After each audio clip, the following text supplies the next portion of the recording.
شروع اللہ کے نام سے جو بڑا مہربان نہایت رحم والا ہے۔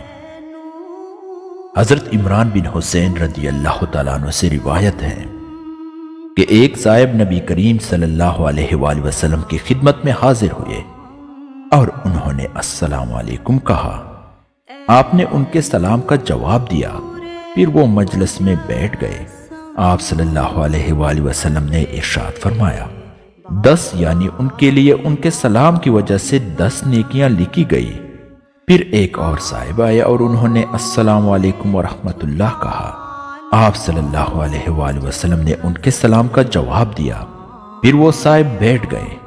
آپ صلی اللہ علیہ وآلہ وسلم نے ارشاد فرمایا، 20 یعنی ان کے لیے 20 نیکیاں لکھی گئی۔ پھر ایک تیسرے صاحب آئے اور انہوں نے السلام علیکم ورحمت اللہ وبرکاتہ کہا۔ آپ صلی اللہ علیہ وآلہ وسلم نے ان کے سلام کا جواب دیا، پھر مجلس میں بیٹھ گئے۔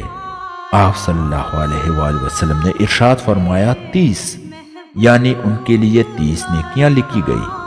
حضرت ابو امامہ رضی اللہ تعالیٰ عنہ روایت کرتے ہیں کہ رسول اللہ صلی اللہ علیہ وآلہ وسلم نے ارشاد فرمایا، لوگوں میں اللہ تعالیٰ کے قرب کا زیادہ مستحق وہ ہیں جو سلام کرنے میں پہل کرے۔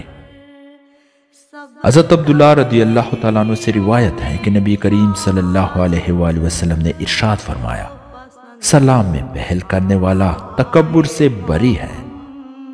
حضرت انس رضی اللہ تعالیٰ عنہ فرماتے ہیں کہ رسول اللہ صلی اللہ علیہ وآلہ وسلم نے ارشاد فرمایا، میرے پیارے بیٹے، جب تم اپنے گھر میں داخل ہو تو گھر والوں کو سلام کرو، یہ تمہارے اور تمہارے گھر والوں کے لیے برکت کا سبب ہوگا۔